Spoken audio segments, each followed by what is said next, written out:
NEET தேர்வு இல்லாத மருத்துவத்துறை சார்ந்த படிப்புகளுக்கு Vinayaka Mission School of Allied Health Science, Chennai, Pondicherry, Salem.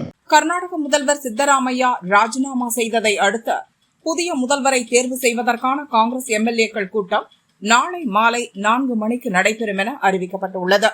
அடுத்த முதல்வர் சிவக்குமார் தான் என ஏற்கனவே தெரிந்தாலும் சட்டப்பூர்வமான நடவடிக்கைகளுக்காகவே இந்த கூட்டம் கூட்டப்படுகிறது.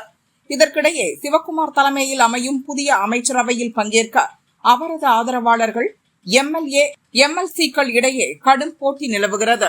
சித்தராமையா அமைச்சரவையில் கோலார் மாவட்டத்தைச் சேர்ந்த PS சுரேஷ் அமைச்சராக இருந்தார். கர்நாடக அரசியலில் முக்கியத்துவம் வாய்ந்த மாவட்டமாக உள்ள கோலாருக்கு புதிய அரசியல் அமைச்சர்களின் எண்ணிக்கையை அதிகரிக்க வேண்டும் என்ற கோரிக்கை எழுந்துள்ளது.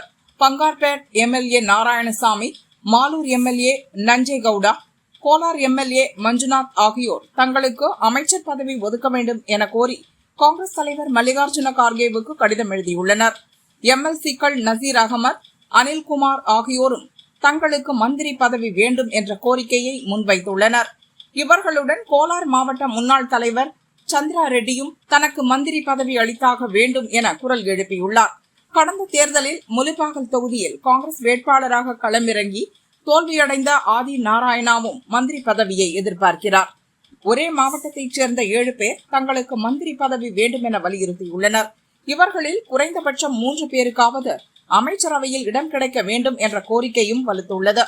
இதேபோல் முதல்வராக உள்ள சிவக்குமாருக்கு நெருக்கமான எம்எல்ஏக்கள், எம்எல்சிக்கள், மாவட்ட நிர்வாகிகளும் அமைச்சர் பதவியை எதிர்பார்த்து காத்துள்ளனர்.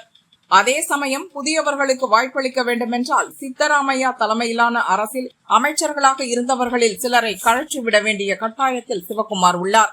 சிவா அதுபோன்ற நடவடிக்கைகளில் ஈடுபட்டால் சித்துவின் ஆதரவாளர்கள் அடுத்து வரும் தேர்தலில் சொந்த கட்சி வேட்பாளர்களுக்கு எதிராக உள்ளடி வேலை பார்க்கவும் வாய்ப்புள்ளதாக அஞ்சப்படுகிறது.